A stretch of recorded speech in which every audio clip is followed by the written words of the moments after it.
The old truck's engine made a rough noise as Jake pulled into the parking lot of the Desert Rose Diner.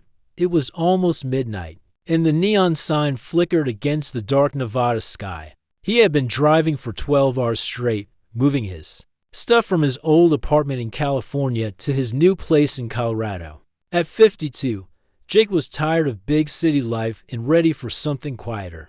The diner looked like it belonged in an old movie, red vinyl seats, black and white checkered floors, and a long counter with spinning stools. Only two other people were inside, a sleepy waitress behind the counter and a young woman sitting alone in a corner booth. Jake grabbed his military jacket from the passenger seat. He still wore it sometimes, even though he had left the Air Force 15 years ago. The jacket had patches and badges from his time working on special projects that he could never talk about.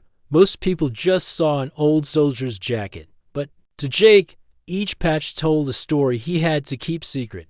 He pushed open the glass door, and a small bell rang above his head. The waitress looked up and smiled. "Coffee?" she asked. "Already reaching for a pot, please," Jake said, sliding onto a stool at the counter. "And maybe some pie if you have any."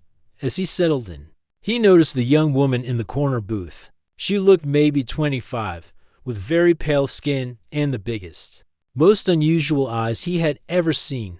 Something about her seemed different, like she didn't quite belong in this ordinary diner. She was wearing regular clothes, jeans, and a simple sweater, but she sat very straight, like she was trying hard to look normal. Jake turned back to his coffee, thinking about the long drive ahead. Tomorrow he would start his new job as a security guard at a small airport. Nothing exciting, but that was exactly what he wanted after years of dealing with classified military stuff. He still couldn't understand. The waitress, whose name tag said Betty, brought him a slice of apple pie.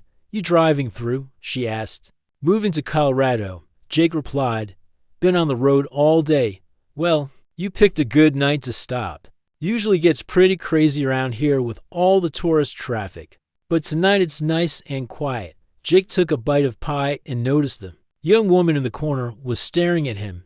Not just looking, staring hard, like she was trying to figure something out. When their eyes met, she quickly looked away, but her hands were shaking as she reached for her coffee cup. Weird, Jake thought to himself. Maybe she recognized him from somewhere, though he couldn't imagine where. He had lived a pretty quiet life since leaving the military. He finished his pie and stood up to use the restroom. As he walked past the woman's booth, he heard her take a sharp breath. When he looked over, she was staring at his jacket with wide eyes, specifically at one of the patches on his sleeve.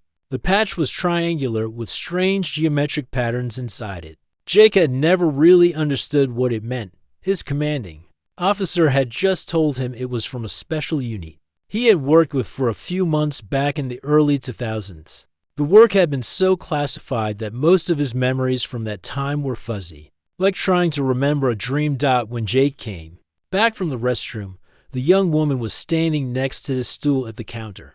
Up close, he could see that her skin had an almost glowing quality, and her eyes were definitely not a normal color. They seemed to shift between blue and silver.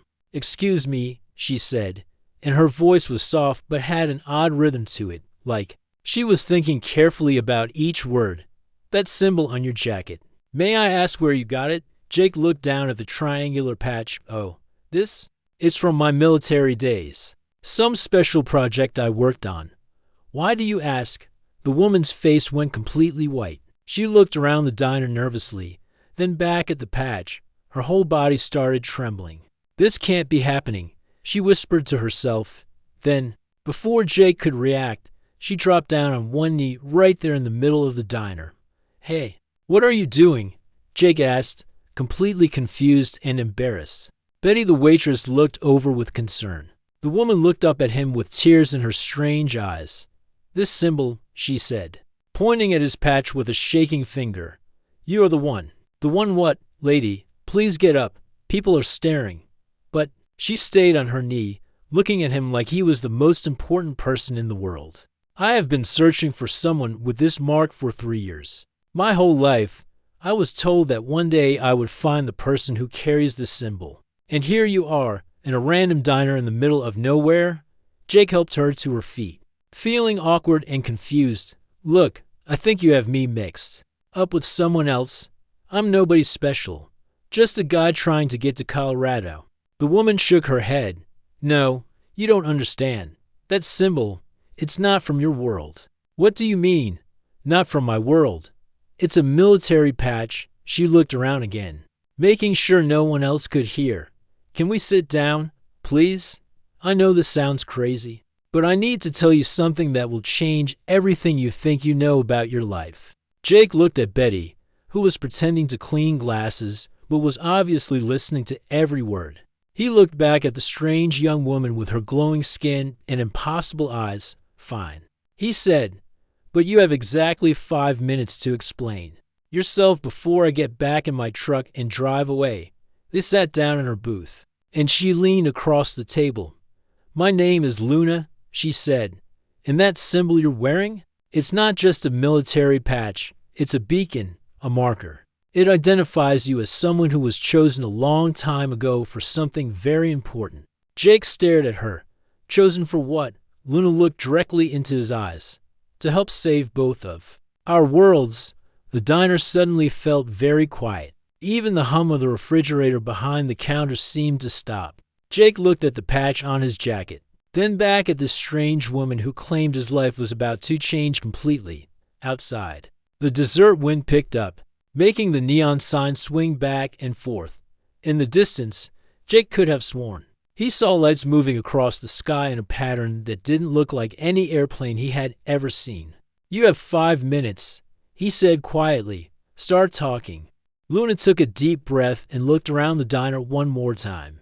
Betty was still pretending to clean glasses, but Jake could tell she was listening. Luna seemed to notice this too.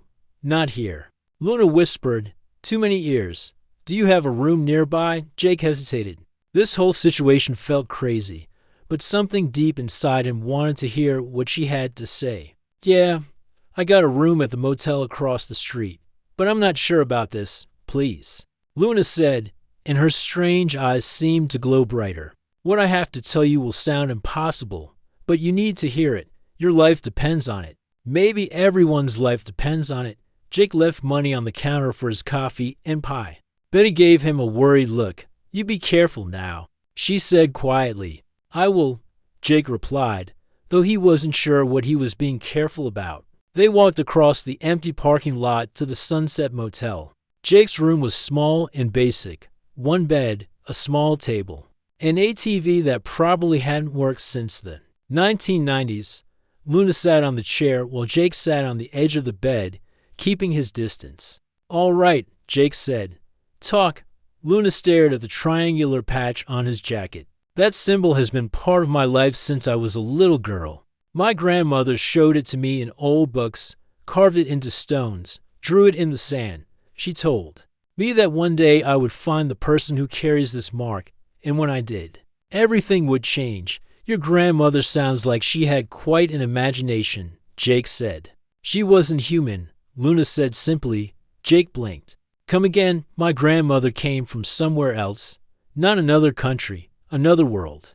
And because of that, I'm not completely human either." Jake stood up. "Okay, that's enough. This is getting too weird for me." "Wait," Luna said, holding up her hand. "I know how it sounds, but let me show you something." She closed her eyes and took a slow breath. Suddenly, the cheap lamp on the table started to flicker. Then the TV turned on by itself, showing nothing but static. Jake's keys on the nightstand began to slide across the surface. "How are you doing that?" Jake asked, backing toward the door. Luna opened her eyes. "The same way you used to do things like this, before they made you forget." "Made me forget what?" "Project Blue Light," Luna said. "Ring any bells?" Jake froze. He hadn't heard that name in years, but hearing it now made his head feel strange, like memories were trying to push their way to the surface. "How do you know about that?" "Because my people have been watching that project since it started. You worked there for 8 months in 2003. You were analyzing technology that crashed in the desert. But it wasn't just any technology." Jake sat Back down, his mind racing. He did remember working on something classified around that time. But the memories were fuzzy and unclear. Go on. The things you analyzed weren't made by humans. They were from my grandmother's world. And when you worked with that technology, it changed you. It opened parts of your mind that most humans can't access. That's impossible. Luna stood up and walked over to the window. Do you ever have dreams about flying? About seeing colors that don't exist? About understanding languages you've never heard? Jake's mouth went dry. He had been having dreams like that for years, but he always figured they were just stress from his military service. Sometimes, those aren't dreams. They're memories trying to break through. The military gave you treatments to suppress what happened to you, but they couldn't erase everything. Why would they want to erase my memories? Luna turned back to face him because they were scared. The technology you worked with didn't just show you alien machines. It showed you that we're not alone in the universe, and that some of those other beings are coming here. Jake felt like the room was spinning. Coming here. When? Soon. Maybe within the next few years. But here's the thing, not all of them are bad. Most of them are just looking for a new home because their world is dying. They want to live peacefully alongside humans. And the others? The others want to take Earth by force. They think humans are too primitive to share the planet with them. Jake rubbed his temples. This is insane. You're talking about alien invasion. Not invasion, immigration. But only if people like you help make it work. People like me? Luna pointed at his patch again. That symbol marks you as someone who can bridge the gap between humans and my people. During Project Blue Light, you were exposed to our technology in a way that changed your brain chemistry. You can communicate with us in ways other humans can't. Communicate how? Think about something. Anything. Picture it in your mind. Jake thought about his old dog, Rex, who had died 5 years ago. Suddenly, Luna smiled. A German shepherd with a white patch over his left eye. His name was Rex. And he used to steal your socks. Jake jumped up. How did you know that? Because you just told me. Not with words, with your thoughts. Jake sat back down heavily. This can't be real. It is real.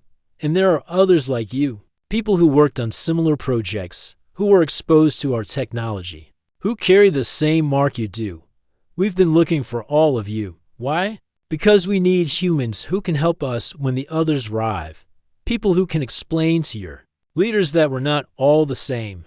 People who can help prevent a war that would destroy both our species. Jake looked at the patch on his jacket. So this symbol, it's like a key. It identifies you as someone who can help us. But more than that, it shows that you've already made the choice once before to work with us, even if you don't remember it. What choice? Luna moved closer. During Project Blue Light, you met one of us, not me, but someone like me, and you promised to help when the time came. The symbol was placed on your uniform as a reminder of that promise. Jake's head was pounding now. Flashes of memories were coming back, strange lights, voices that spoke without sound, and a feeling of being part of something much bigger than himself. I remember something, he said quietly. There was a woman. She looked almost human, but not quite. She told me that someday someone would come looking for me. Luna nodded. That was my mother. She died 3 years ago, but before she did, she told me to find you. She said you would be the key to saving both our worlds. Jake looked out the window at the desert sky.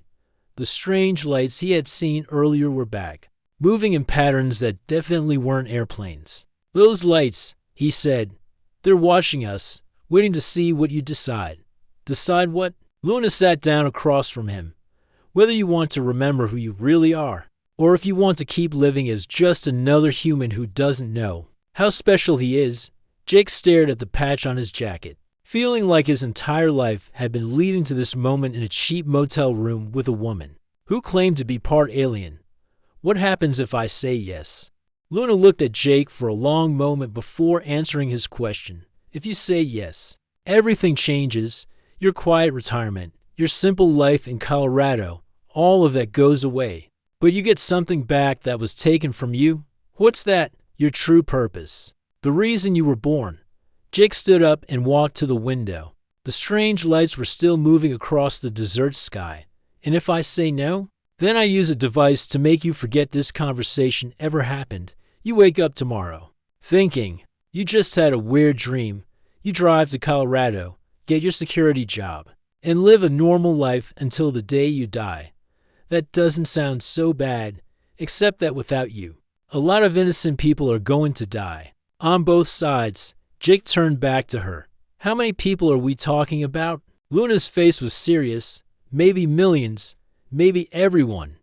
Jake sat back down. I need proof. Real proof. Not just moving objects and reading my mind. I need to see. Something that will make me believe this is all real. Luna nodded. I was hoping you'd say that. There's a place about 2 hours from here. Can you drive at night? I've been driving all day. What's 2 more hours? They packed up Jake's few belongings and got in his truck. Luna gave him directions that took them off the main highway onto smaller and smaller roads. Soon they were driving on dirt paths that didn't appear on any map. Where exactly are we going?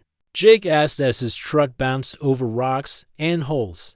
To meet the others, Luna said. People like me who have been living among humans.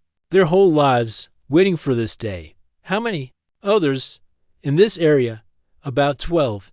Around the world, maybe a few hundred. After an hour of rough driving, they came to what looked like an abandoned cabin in the mountains. It was old and rundown, with broken windows and a roof that was falling apart. This is it? Jake asked. Don't judge by appearances, Luna said. With a small smile, they walked up to the front door, and Luna pressed her hand against what looked like an old wooden panel. Suddenly, the panel glowed with the same triangular symbol that was on Jake's jacket. There was a soft beeping sound, and the door opened. Inside, the cabin looked completely different.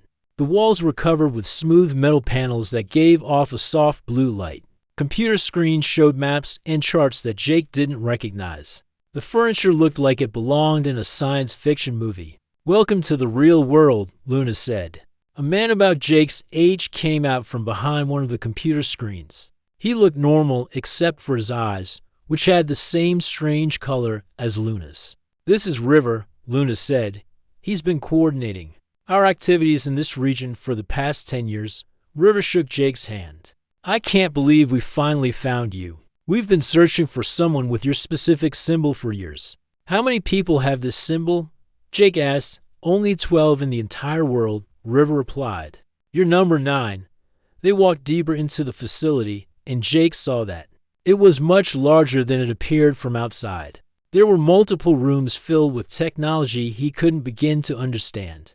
Other people moved around quietly, all of them having the same otherworldly appearance as Luna and River. This place is incredible, Jake said. How long has it been here? We built it 25 years ago, said a woman who approached them. She looked older than the others, maybe in her 50s, with silver hair and kind eyes. I'm Dawn. I've been waiting to meet you for a very long time. Why me specifically? Jake asked. Dawn led him to a large screen that showed a map of the world. Red dots were scattered across different countries. Each red dot represents someone with your symbol. But your dot is different. She pressed a button, and Jake's dot turned gold while the others stayed red. You're what we call a prime guardian. The exposure you had during Project Blue Light was more intense than what the others experienced. You have abilities that even you don't know about yet. What kind of abilities? Come with me, Dawn said. She led Jake to a small room with a chair in the center. Above the chair was a device that looked like a helmet made of light. This will help restore some of your suppressed memories, Dawn explained. It won't hurt, but it might be overwhelming at first. Jake looked at Luna, who nodded encouragingly. It's safe. I've seen others go through it. Jake sat in the chair, and Dawn lowered the device over his head.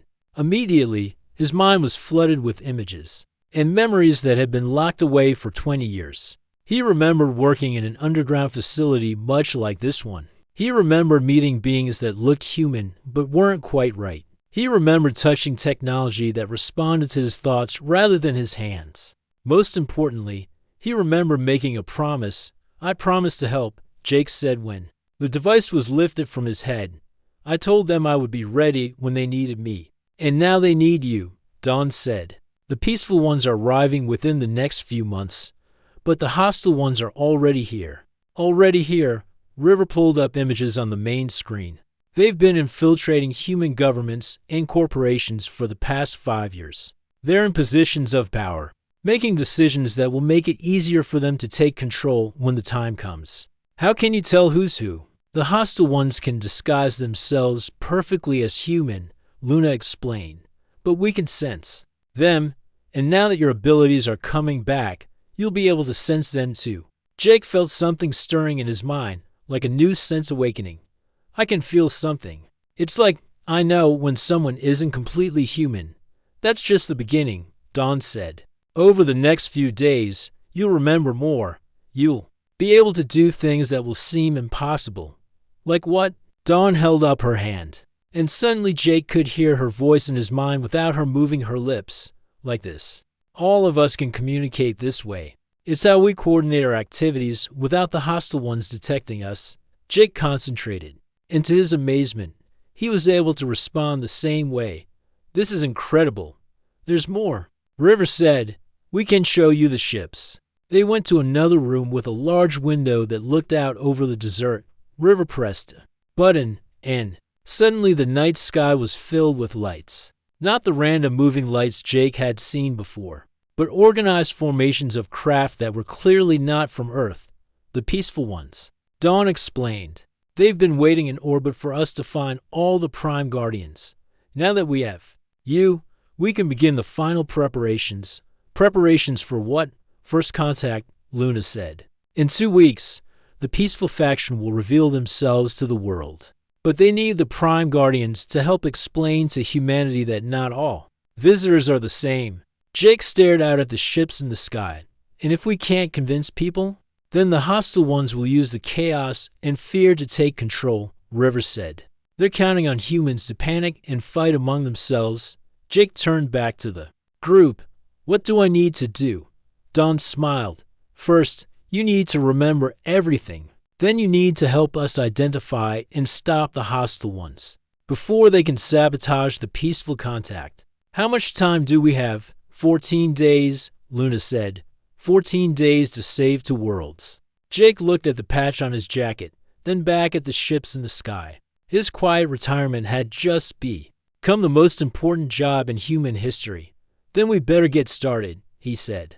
Over the next 3 days, Jake's world completely changed. Every morning, he worked with Dawn to unlock more of his suppressed memories. Every afternoon, he trained with River to develop his new abilities, and every evening, he studied files about the hostile aliens who had been secretly taking over important positions in human society. The memories that came back were amazing and terrifying at the same time. Jake remembered being able to communicate with alien technology just by touching it. He remembered seeing through the eyes of beings from other worlds. Most importantly, he remembered the promise he had made to help protect both species when the time came. Your abilities are returning faster than we expected, Dawn told him on the 3rd morning. Most people take weeks to reach this level. Jake was sitting in front of a control panel that responded to his thoughts. By simply concentrating, he could make the screen show different information, communicate with the ships in orbit, and even sense the locations of hostile aliens within 100 miles. I can feel them, Jake said, pointing to spots on a map. There are 3 of them in Las Vegas, 2 more in Phoenix. They're planning something. Luna looked worried. That's more than we detected before. They must be gathering for the first contact event. What exactly are they planning to do? Jake asked. River pulled up news reports on the main screen. They want to make sure that when the peaceful ships reveal themselves, humans react with fear and violence. They've been planting stories in the media about alien invasions. They've been influencing military leaders to prepare for war instead of peace. Jake watched the news reports and felt sick. So when the good guys show up, everyone will start shooting first and asking questions later? Exactly, Dawn said. And once the shooting starts, the hostile faction will claim they were just defending themselves when they take over Earth's governments. Can't we just expose them? Tell people what they really are? Who would believe us? Luna asked. We don't have any proof that regular people would accept. And the hostile ones have spent years building trusted identities in human society. Jake stood up and walked to the window. The peaceful ships were still waiting in orbit, invisible to most humans but clear as day to his enhanced vision. There has to be something we can do. Dawn joined him at the window. There is, but it requires a sacrifice that we can't ask you to make. What kind of sacrifice? To stop the hostile ones, you would need to use abilities that will permanently change you. You'll no longer be fully human, and once that happens, there's no going back to your old life. Jake thought about his plans for Colorado, the quiet job, the small apartment, the simple life he had been looking forward to. What would happen to me? You'd become something new, River explained, part human, part something else. You'd be able to sense hostile aliens anywhere on Earth. You'd be able to communicate directly with the peaceful ships, but you'd also be connected to their world in a way that would make it impossible to live a normal human life. And if I don't do it, Luna looked at the floor. Then in 11 days, when the peaceful ships reveal themselves, the hostile ones will trigger a global conflict that could destroy both species. Jake walked back to the control panel. With his new abilities, he could sense the fear and confusion that was already building in human populations around them. World, the hostile aliens had been doing their work well, preparing people to react with violence to any sign of non-human contact. How many people would die? Jake asked.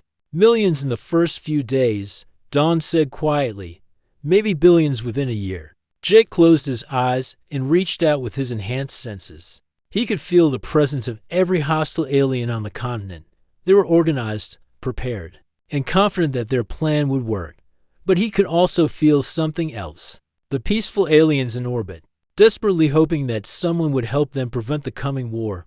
If I do this, Jake said, if I accept this change, what exactly would I be able to do? You'd become a bridge between the two species, River explained.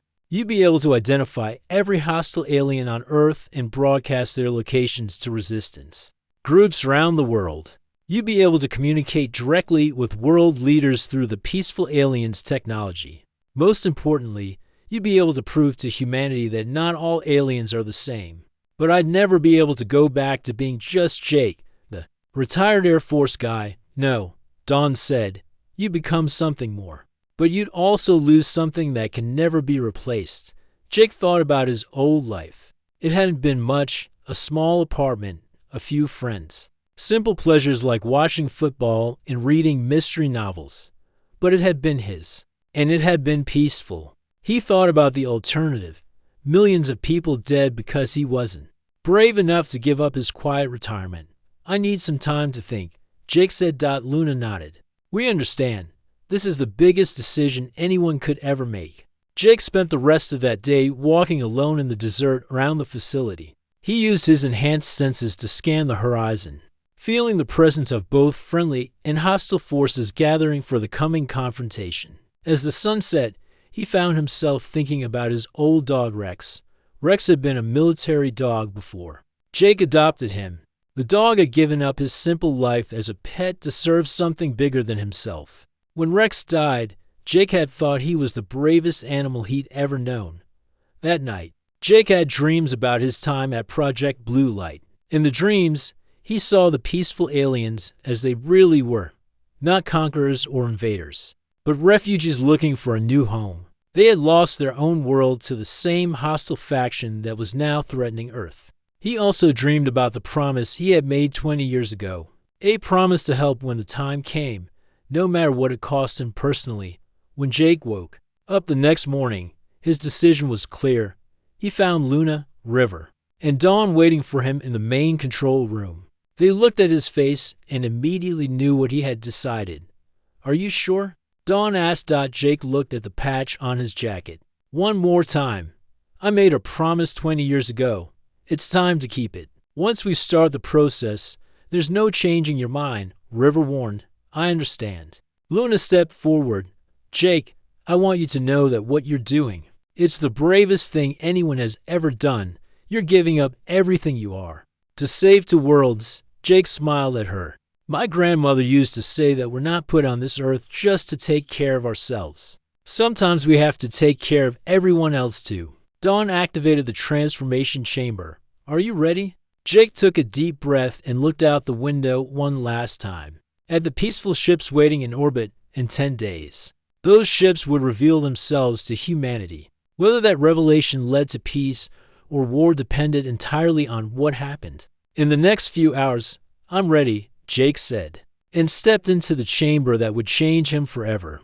The last thought he had as a fully human being was that some choices are bigger than one person's happiness. Some choices are about making sure there's still a world left for future generations to be happy in. As the transformation began, Jake felt his old life slipping away. But he also felt something new taking its place, a connection to something vast and beautiful and full of hope for the future. Jake woke up feeling completely different. The transformation had taken 12 hours, and during that time his entire body and mind had been rebuilt at a cellular level. When he opened his eyes, the world looked brighter, more detailed, and somehow more alive than it ever had before. How do you feel? Luna asked. She was sitting beside the transformation chamber, and Jake could see concern in her unusual eyes. Different, Jake said, sitting up slowly. Everything looks more real somehow. Dawn approached with a mirror. You should see yourself. Jake looked at his reflection and gasped. His eyes now had the same silvery glow as Luna's and the others. His skin had a subtle luminescence that made him look healthy and vibrant. But the biggest change was deeper than what he could see. He could feel the presence of every living thing for miles around. The transformation worked perfectly, Rivers said, checking readings on a nearby screen. Your abilities are now fully activated. What can I do now that I couldn't do before? Jake asked. Try reaching out with your mind, Dawn suggested. Feel for the hostile aliens we detected earlier. Jake closed his eyes and concentrated. Immediately, he could sense the locations of hostile aliens across the entire continent. They showed up in his mind like red dots on a map. But more than that, he could sense their intentions and plans. There are 43 of them, Jake said. His eyes still closed.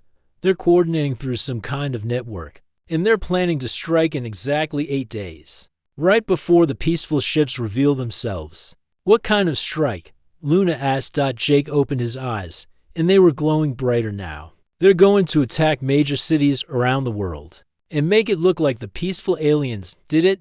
They want to turn the entire human population against any alien contact. River pulled up a global map on the main screen. Can you show us where they plan to attack? Jake walked over to the screen and touched it. Immediately, red markers appeared in 12 major cities worldwide. New York, London, Tokyo, Moscow, and others. This is their plan, Jake said, and suddenly, everyone in the room could hear his voice in their minds as well as with their ears. They hit these cities with advanced weapons, kill thousands of people, then claim the peaceful aliens did it. When the real ships appear 3 days later, humans will attack them on sight. Can we stop them? Dawn asked. Jake turned to face the group, and they could all see that he was no longer the same person who had entered the transformation chamber. He was something new, something powerful, and something determined to save both worlds. Yes, Jake said, but we need to act fast. Over the next 6 days, Jake coordinated the largest secret operation in human history. Using his enhanced abilities, he was able to communicate instantly with resistance groups around the world. He shared the locations of hostile aliens with trusted military officers, government officials, and civilian leaders who could help stop the planned attacks. The work was exhausting. Jake barely slept as he used his new powers to track moving targets, coordinate simultaneous operations, and prevent the hostile aliens from detecting the resistance efforts. Luna, River, and Dawn worked around the clock to support him, but they could see that the transformation had given him abilities far beyond what any of them possessed. You're pushing yourself too hard, Luna warned him on the 6th day. Even with your enhanced physiology, you need rest. There's no time, Jake replied. His glowing eyes focused on multiple screens showing operations around the world. They've moved up their timeline. The attacks start tomorrow. That night, Jake made his final preparations. He had identified every hostile alien on Earth and organized teams to capture or neutralize them. He had also established communication links with the peaceful ships in orbit, preparing them for the early reveal that would be necessary to prevent global war. "Are you ready for this?" River asked as they prepared for the final phase of the operation. Jake looked at his hands, which now glowed with a soft light that could interface directly with alien technology.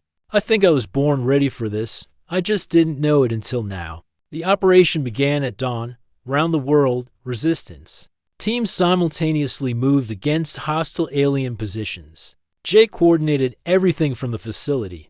His consciousness spread across multiple locations at once through the alien technology network. In New York, a hostile alien disguised as a high-ranking general was arrested just minutes before he could activate a weapon that would have destroyed half of Manhattan.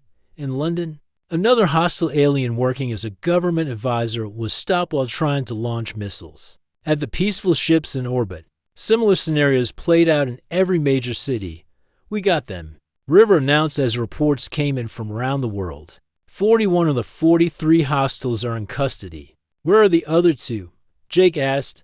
His enhanced senses swept the globe, searching for the remaining threats. "There," he said, pointing to a location on the map. "They're together, and they're trying to activate some kind of backup plan." Jake closed his eyes and reached out with his mind. The two remaining hostile aliens were in a facility beneath the Nevada desert, not far from where his journey had begun.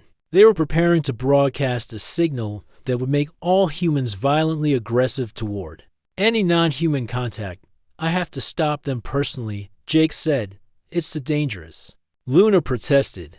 "If they activate that signal while you're there, it could affect you too." Jake looked at her with his glowing eyes.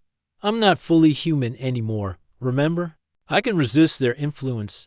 The flight to the hostile facility took only minutes in one of the advanced aircraft from the hidden base. Jake landed in the desert and approached the entrance to the underground complex. His enhanced senses told him exactly where the two remaining hostiles were located.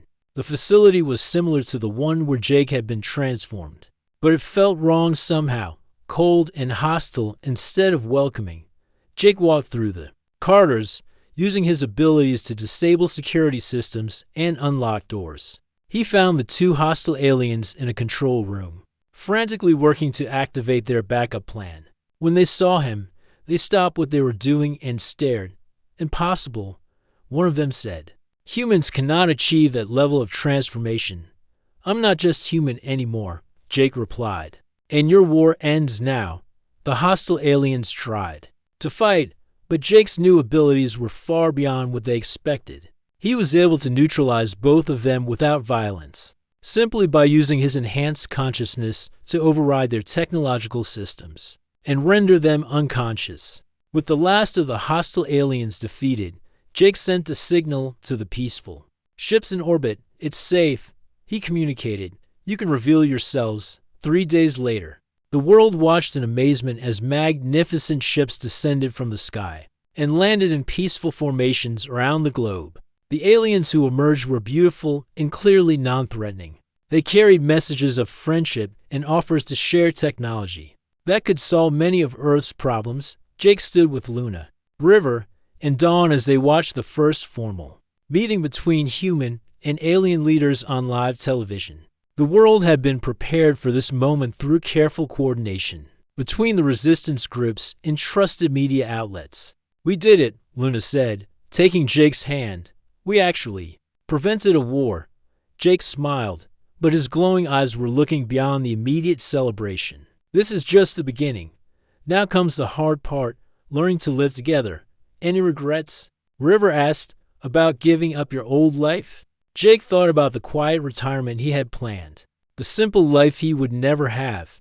Then he looked at the screen showing humans and aliens greeting each other with curiosity instead of fear. "No regrets," Jake said.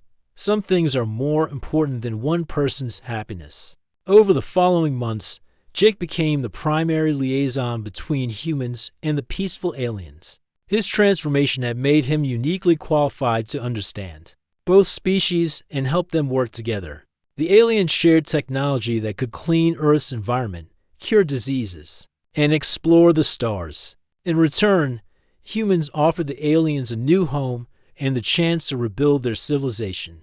Jake's small role in this grand story might have started with a random encounter at a dessert diner, but it had led to the most important moment in human history. The symbol on his old military jacket had indeed marked him as someone special, not because he was chosen by fate, but because he was willing to choose sacrifice over safety when the moment came.